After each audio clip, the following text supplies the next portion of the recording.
Okay, so this next lecture really builds on from what we were talking about in rotational spectroscopy. So here what we want to look at is now vibrational spectroscopy. But the core principles that we covered in rotational spectroscopy are the same.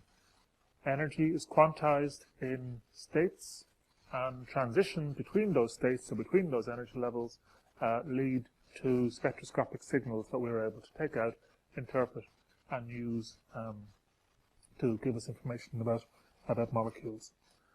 So this is an infrared spectrum here on the cover slide, and it's slightly, perhaps slightly more unusual spectrum for you, but just in general terms, we see that the spectrum runs from 500 wave numbers up to 4,000.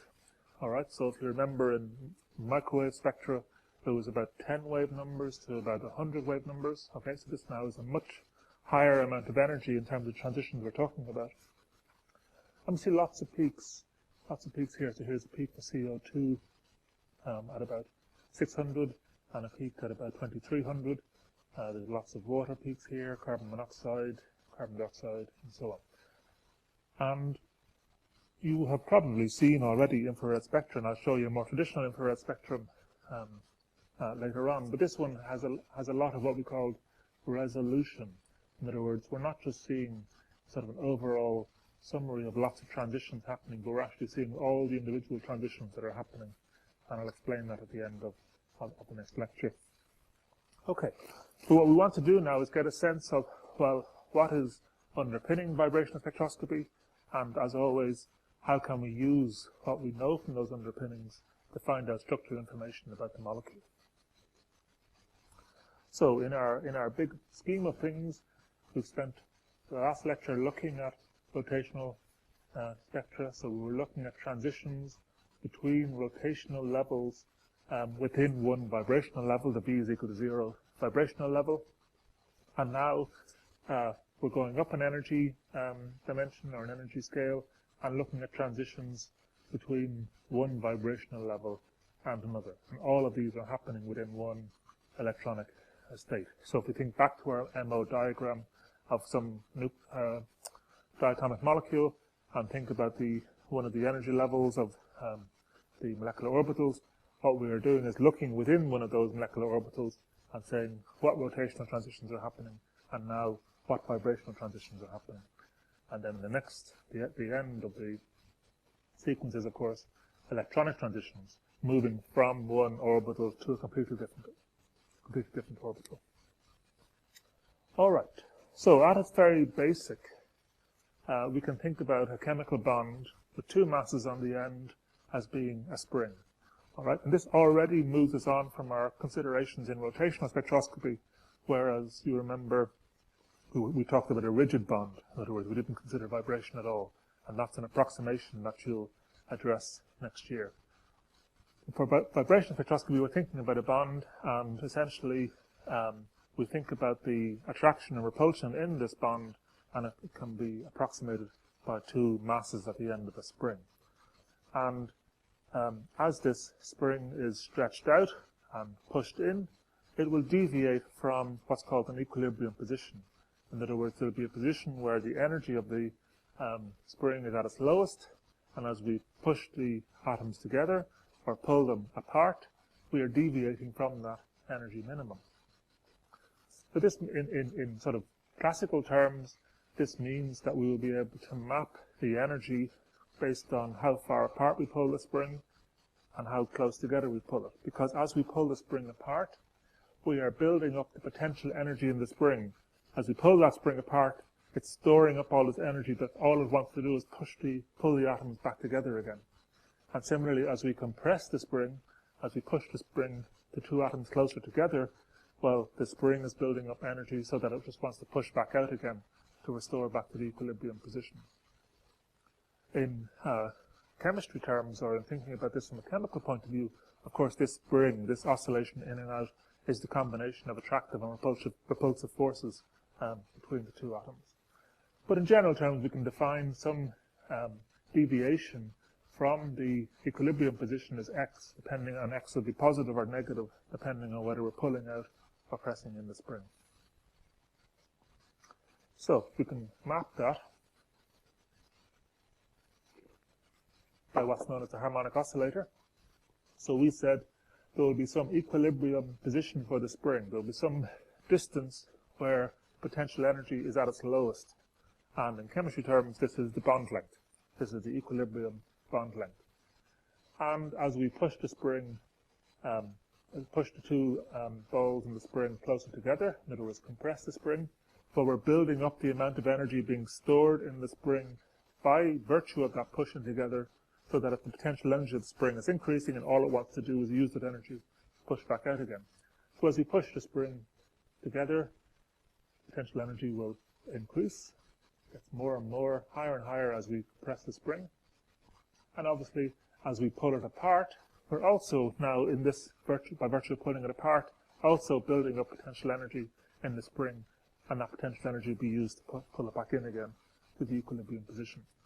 So we get this harmonic well, this parabolic figure, whereby we can map it by saying the potential energy of this spring is mapped by this curve, a half kx squared, where x is the deviation from the equilibrium position.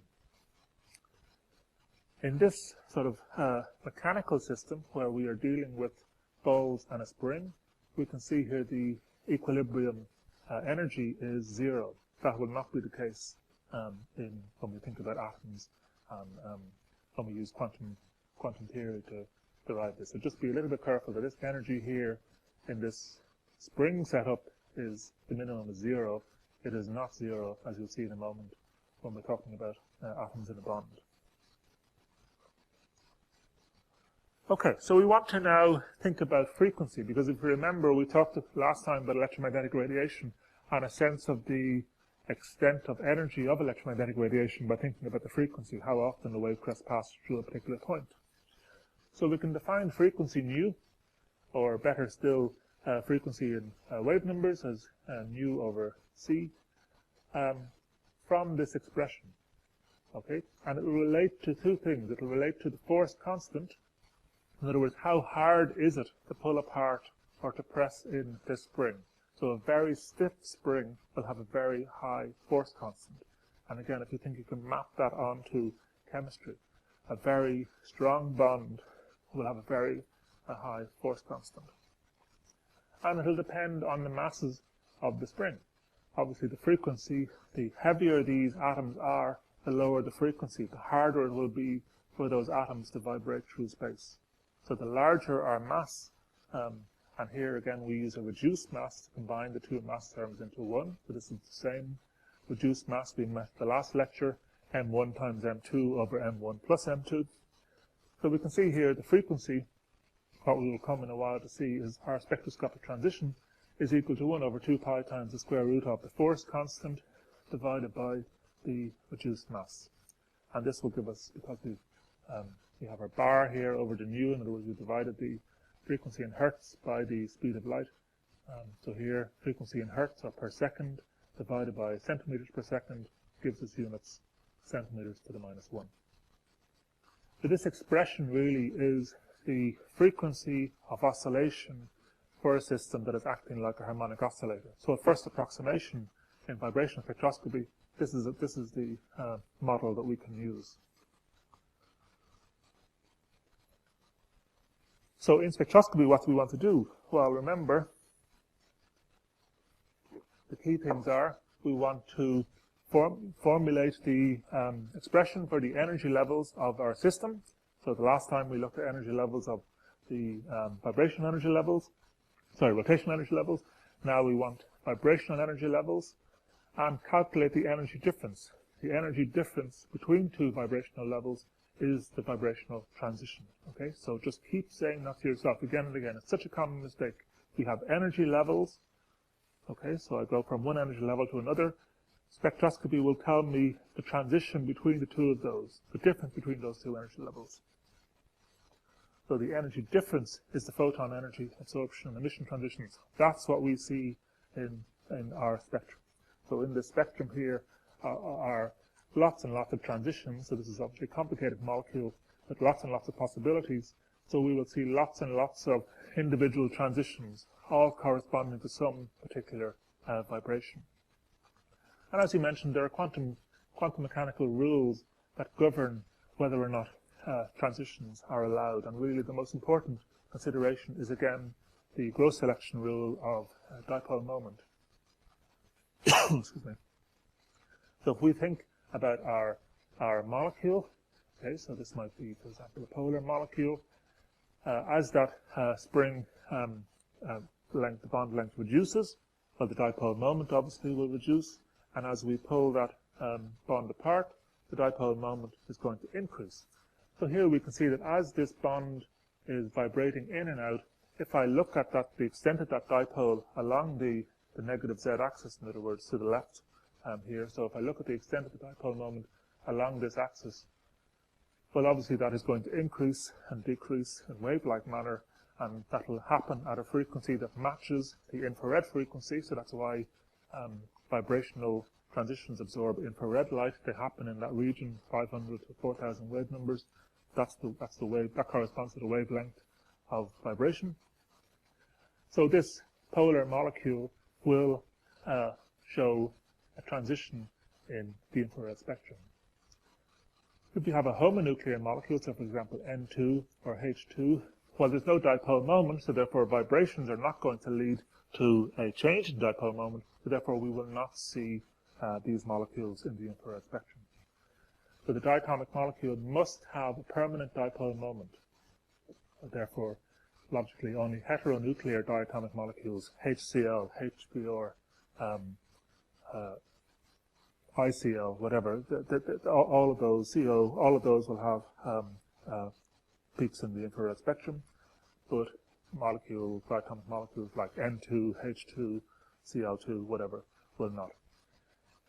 There's also a selection rule here for diatomics. Now this extends for polyatomics, but for diatomics the selection rule, just like in rotational spectroscopy, is the energy levels will increase by a change of state of 1. All right.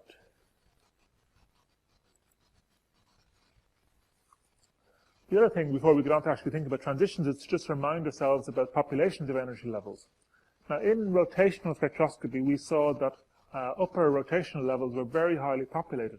And that's because if we think about the energy difference between rotational states, it's tiny compared to the energy difference now between vibrational states. So in vibrational spectroscopy, this is the slide we had the last time. We can talk about the energy, the population of upper states relative to lower states, depending on the energy difference. But now in vibrational spectroscopy, this energy difference is much larger. So therefore, when we use our Boltzmann distribution, this delta E value is going to be much larger. So therefore, e to the minus delta E is going to be a tiny number. So this multiplier on our relative degeneracy levels is going to be much, much smaller. The degeneracy of vibrational levels conveniently is 1. So unlike in rotational spectroscopy where we have to think about 2J plus 1, here G upper and G lower will always be equal to 1. So just to compare with what we did in the last lecture with rotational levels, so the last lecture we said between J is equal to 0 and J is equal to 1. Actually, I see a mistake here. That should say vibrational. It's a case of copy and pasting. So let me just correct that. Vibrational. That really proves it's almost exactly the same question. So we have V is equal to 0 and V is equal to 1 vibrational levels. And we see here now the energy difference is 10 to the minus 20. This is about 1,000 times larger than it is between rotational levels. So the gap now, this delta E between vibrational levels, is about 1,000 times bigger than rotational levels. So if we use our schematic here, this vibrational transition is about 1,000 times bigger in energy than the rotational transition. And what that means then is when we plug in the numbers using the degeneracy of 1 for vibrational levels, we see the population is tiny. Less than 1 in 10 millionth of the molecules are in the upper vibrational state. And that compares with, I think it was 3 to 1 for rotational levels. So this is useful because what it means is we can assume that at room temperature, all transitions, or almost all transitions, come of the V is equal to 0 state. So it makes our spectrum much easier. We don't have a whole series of transitions for a molecule from lots of different states. They all come from V is equal to 0. All right, so what do these transitions actually look like? Well, the energies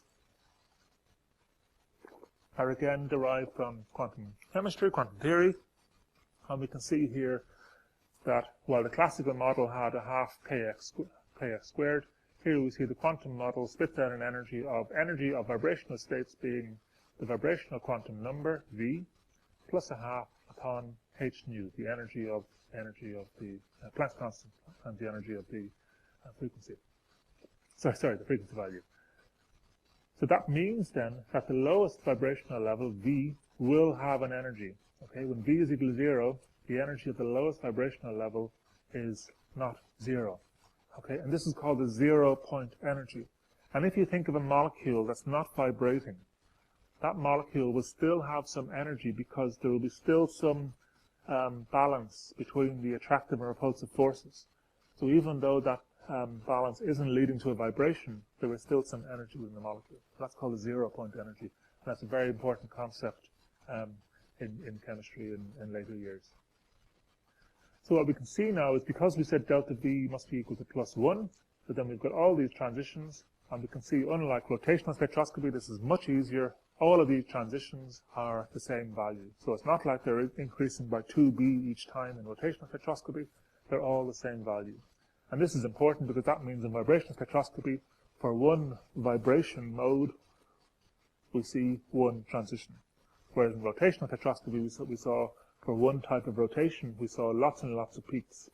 Okay, so this fact that we get a single value, this h nu value for transitions, mean that we will just see essentially one transition in our spectrum for one particular mode of vibration. I'll come back to this term mode later on. Just as an aside, just so that you're aware, each of these levels, because they derive from some quantum chemistry derivation, each of them are represented by a wave function, and the wave functions are mapped here. And we're locked in our potential well here, we're locked in our harmonic oscillator, but you can see the wave functions outside of our well are non-zero. Okay, there's some value there. And this is the basis of essentially what's called quantum mechanical tunneling and so on. So again, this is just important to note later on.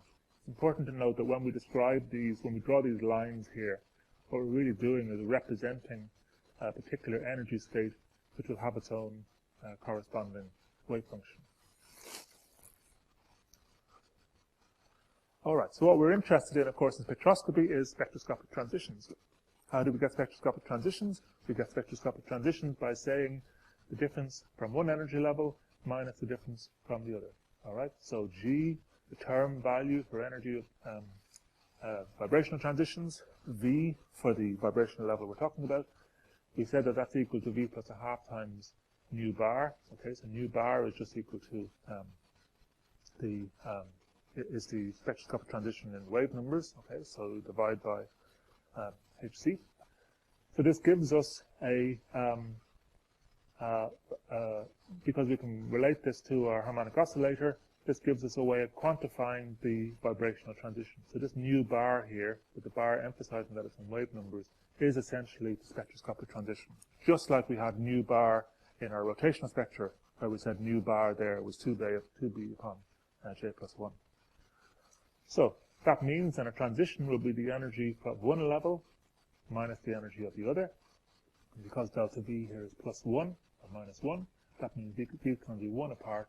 So we can see that our spectroscopic transition here is nu bar. So nu bar is this value h nu. We're able to easily quantify that transition.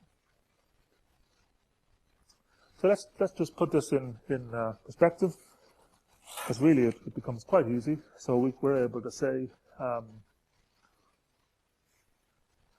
we have HCl, and again we put in the particular masses here because we want to be able to talk about a particular reduced mass. So we want to calculate, and this has a vibrational frequency, so if we were to look at this in the infrared spectrum, we would see a peak at 2990. So this is the spectrum, this is the information we're getting from the spectrum. What does that mean in terms of the force constant? So it's asking us to calculate the wavelength of light absorbed. So lambda is equal to 1 over mu bar in this case. So this is equal to 1 over 2990 is 3.346 by 10 to the minus 4 centimeters. Turn them into meters or nanometers, whatever you like. So that's 3.346 by 10 to the minus 6 meters. Or we could convert this to nanometers, or whatever value we want. So it's easier just to go with SI units here. We also want the frequency of this bond. So the frequency, it's assuming here you mean frequency in SI units.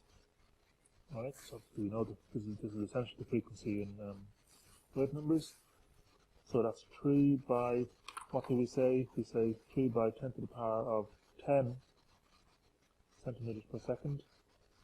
Okay, we always use centimeters per second for the speed of light in spectroscopy, because we're usually always multiplying it by some value, 990, for the centimeters, and the per centimeters cancel, so we end up with, I'm just on a slightly different value here, so that's 900,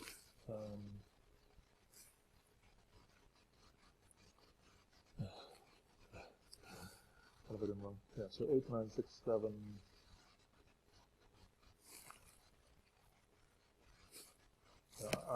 I did the calculation of a very slightly different value of this, but you should get something around 8.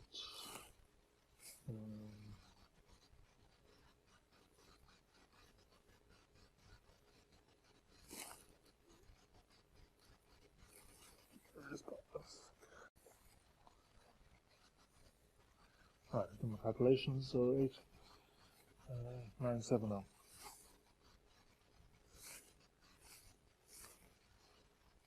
By 10 to the power 13 hertz, or same units per second. And then we want the force constant.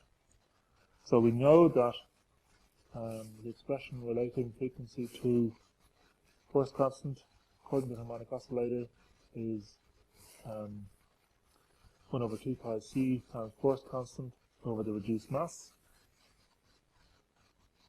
So we need to calculate our reduced mass. Now here it's HCl. So technically speaking, the reduced mass of hydrogen should be 1. Sorry, the mass of hydrogen should be 1. The mass of fluorine should be 35. Of course, those numbers have been corrected since the original conception of the periodic table, which is slightly more accurate now, but in honesty, if you just use 1 and 35, you get pretty much the same answer. So we're given the actual values here, so that means we can use formula mu is equal to m1 times m2 over m1 plus m2. So that's, where am I hiding? 1.008 times 34.969, all by 10 to the minus 3 kilogram per mole, divided by 1.008 plus 34.969 by 10 to the minus 3. And that gives 1.627 27 kilograms. Okay, there's a step here where you have to divide by Avogadro. So that means now I have my reduced mass. Okay, now again, remember 10 to the minus 27, 10 to the minus 26 is the usual value for reduced masses. So plugging everything into my expression here, I get K is equal to mu squared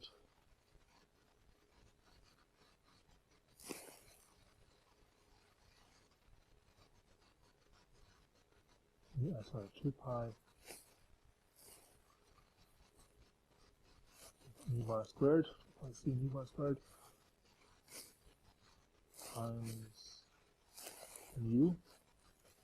Alright, so I'm cross multiplying by 2 pi c to get 2 pi c mu bar. Square that, gets rid of the square root, and then multiply across by mu. So when I put in the numbers, I get 515.8 newtons per meter.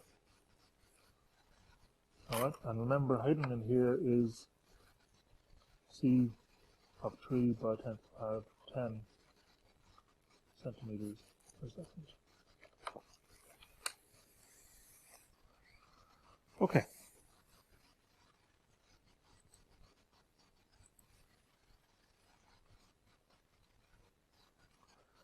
So we can easily relate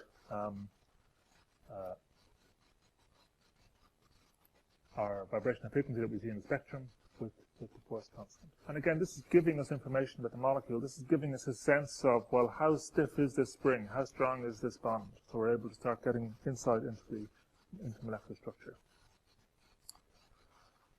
Right, so just to lead on a little bit, I'm going to lead on two ways. In the rest of this lecture, I'm going to just bring us on to talking about polyatomic molecules. And in the next lecture, I'm going to talk about what happens when we move on from the rather simplistic approximation of the harmonic oscillator. So in a polyatomic molecule, we will have many more vibrations than just the single vibration. We're going to have obviously several vibrations. So we have to vibrate in different ways, different directions, and so on. And we call each of those individual vibrations a mode, a normal mode. So a normal mode is an independent motion of atoms that may be excited without exciting any other normal mode. In other words, completely independent. So if some part of the molecule is vibrating, that's completely independent of the rest of the molecule. And you'll remember from thermodynamics last year that we're easily able to determine the number of modes of vibration. If you remember, we were talking about the equipartition theorem and so on last year. Well, this is coming back to haunt us now. We can easily work out the number of modes of vibration for linear and non-linear molecules. Remember, it's slightly different because linear molecules will only have 2 modes of rotation, 2 degrees of freedom due to rotation, whereas non-linear will have 3. So that's why we see a slight difference between linear and non-linear molecules. And obviously, we need to also think about only modes that will lead to a change in dipole moment. They're the only ones that are going to give us a spectroscopic signal. So let's have a look at carbon dioxide. Carbon dioxide obviously has more than 2 atoms, so we can have what's called a symmetric stretch. In other words, where both oxygens reach out at the same time and come back in at the same time. We will have bending. In other words, bending where 2 atoms can come back into the plane of the board and back out again, while the carbon moves out as the oxygens are coming back. Or similar, the same one, but bending upwards, carbon moving upwards while the oxygens are moving down. Or an asymmetric stretch, where carbon and one of the oxygens are moving closer while the other oxygen is moving apart. So these are 4 modes of vibration of carbon dioxide. So carbon dioxide has 4 atoms, so therefore 3n minus 5, because it's a linear, means there are 4 modes of vibration. So these are the 4 modes we're seeing here. That's the first thing. We know the number of modes of vibration. The second thing is, well, which of these modes lead to a change in dipole moment? So obviously the bending, where we have a linear molecule and we're moving the more electronegative carbons down and the carbon up, well, that's introducing dipole moments into the molecule. change in dipole moment due to the vibration. Similarly, the asymmetric stretch, where we're moving carbon and an oxygen closer together, but another oxygen further away, that's introducing a dipole moment into the molecule. But this symmetric stretch, where the oxygens are moving apart at the same time and then coming back in again at the same time, well, each of the individual bond dipoles here, as both oxygens move out, they're exactly cancelling each other out.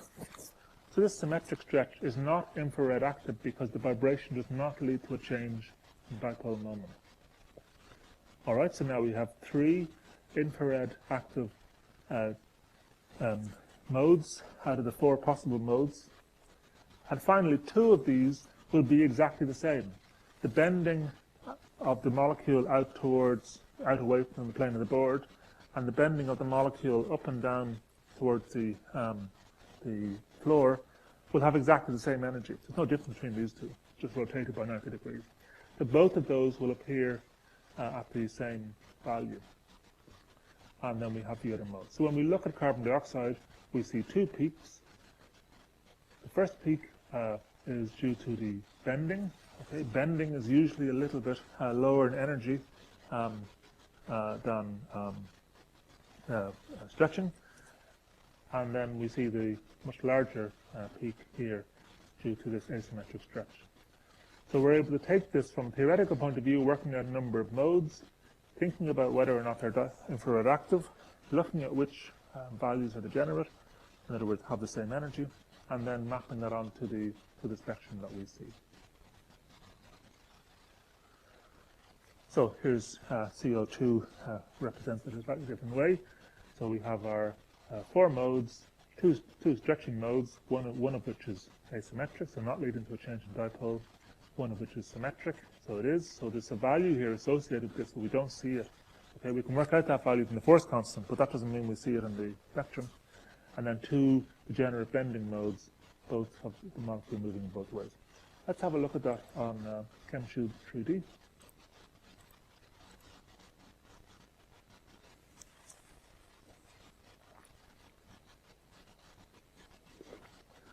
All right, so we see here, where am I hiding?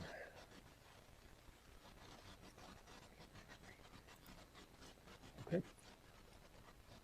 So I can choose the modes. All right, so we said the asymmetric stretch is this one. So there's our asymmetric stretch. So the molecule is vibrating in that way, where carbon is moving towards one oxygen and then away again, and so on. We have our symmetric stretch. All right, so this is happening in the molecule, but the infrared spectrum will not pick it up, okay, because the interaction of light with matter does not lead to a change in dipole moment. So there will be no change there'll be no electronic interaction, so therefore we won't see anything in our infrared spectrum. The detector won't notice any difference in energy in the light that passes through the molecule. And then we have the two degenerate bending, so that's one coming up out of the plane. If I just rotate the molecule, you can see that's going like that. And then in the other direction, so you can see that's coming out towards the screen. All right. One thing that's often forgotten is that, of course, for the molecule, all of these are happening at the same time. All right, so even though we talk about these as discrete individual modes, of course, for the molecule, these are all happening at the same time. So it's important to know that this is actually what's happening to carbon dioxide as it's floating around in the air. All of these vibrations are happening at the same time. But because the individual transitions are all of their own particular energy, we're able to pick them out one by one in the spectrum. So that's a really powerful way of analyzing molecules. Okay, so here's a very complex set of vibrations, but because spectroscopy is able to pick out each individual transition, that's allowing us to determine the individual bond movements. So this is obviously giving us a lot of structural information for something that's reasonably complicated. Okay, so we can do the same kind of thing with water. Water is an angular molecule, so therefore it's non-linear. So 3n minus 6 is 3 times 3. 9 minus 6 is 3 modes. What are these modes? the stretching on the top one there, bending. Okay, so water, if it's like this, so my chest is oxygen and my hands are hydrogen. If I lift my hands up in the air and down again, that's the bending mode. And then asymmetric stretching is where one hydrogen is moving towards the oxygen and the other is moving away. Okay, and remember, bending modes are generally at lower frequency stretching modes, and also you tend to see in infrared spectra heavier atoms obviously move much less easily than lighter atoms, so they tend to be at much lower wave numbers. So again, we can have a look at water on ChemShoot 3D. And we see here the three modes we talked about, okay, 3n-6. So this was the bending mode. So we will see a peak at 1714, because this is definitely changing the dipole of the molecule. We see the symmetric stretching, and again, even though it's symmetric, the dipole moment is changing here. You can see that in the yellow arrows. That's changing as the molecule vibrates.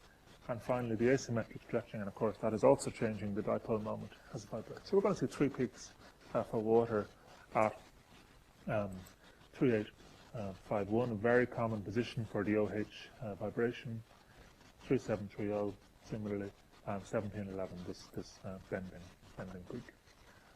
Okay, and again, when water vibrates, this is actually what's happening. This very complicated set of vibrations all adding up. So this is what's happening with all these water molecules that are floating around this gas in the air. And spectroscopy is able to zoom in and pick out the individual modes. Very, very powerful technique. Right, I think that's pretty much it. I've just mentioned already, obviously, that one of these is IR inactive. There is a technique called Raman spectroscopy, which complements infrared spectroscopy, which is able to pick out vibrations that are not high or active, but you'll come across that technique next year. And as mentioned, the generate peaks will mean that the vibration that's happening, the mode of vibration that's happening, will have the same energy as some other mode, so we will just see one peak in the spectrum. Okay, so I'm going to leave this particular lecture here on the harmonic oscillator, and then the next lecture we'll pick up on the anharmonic oscillator.